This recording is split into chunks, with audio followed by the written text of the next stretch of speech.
parole aux associations.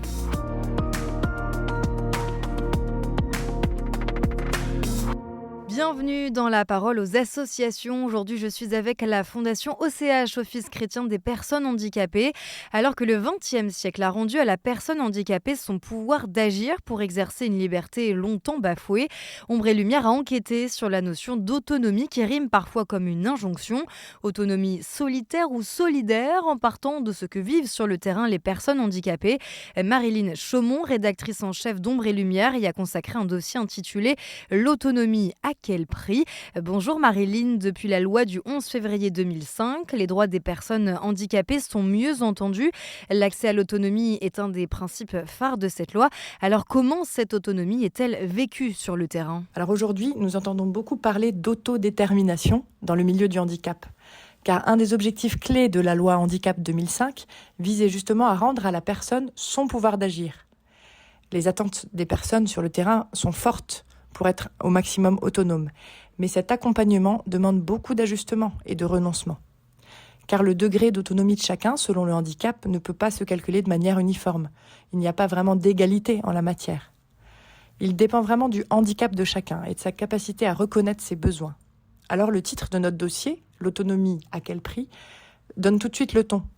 Sur le terrain, emmener une personne handicapée vers un maximum d'autonomie, sans nuire à ses besoins de sécurité, est un véritable défi. Les professionnels nous l'ont dit.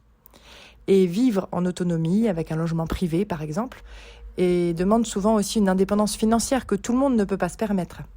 Un de nos témoins, Sarah Salmona, qui est enseignante à mi-temps et qui vit seule dans son propre appartement, ne pourrait par exemple pas se permettre de se payer un logement privé et ses auxiliaires de vie sans l'aide financière de ses parents. Est-ce que l'autonomie est un modèle pour toute personne ? Prenons un exemple dans notre enquête. Catherine, mère de Maël, un jeune homme autiste de 25 ans, raconte comment son fils a intégré un logement autonome en ville en sortant de son institut où il a été accueilli jusqu'à sa vie d'adulte. Mais après avoir augmenté le temps de travail des auxiliaires de vie auprès de Maël, par exemple pour vérifier qu'il se lave, qu'il se rase, autant d'actes du quotidien, le jeune homme a vécu 2 situations qui l'ont mis en danger. Et finalement, il a dû rejoindre aujourd'hui un foyer où il vit plus sereinement. Donc l'autonomie, on le voit, n'est pas une fin en soi.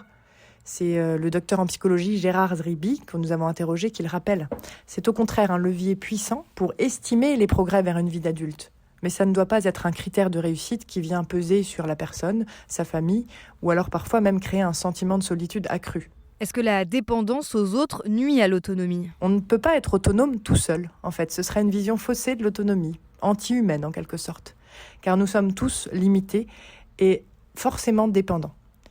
Éric Delassus, philosophe, a développé de son côté le concept d'autonomie solidaire, qui est à l'envers d'une autonomie qu'on verrait solitaire. Pour lui, être autonome n'est pas être indépendant, car notre commune vulnérabilité nous dit que nous avons tous besoin les uns des autres.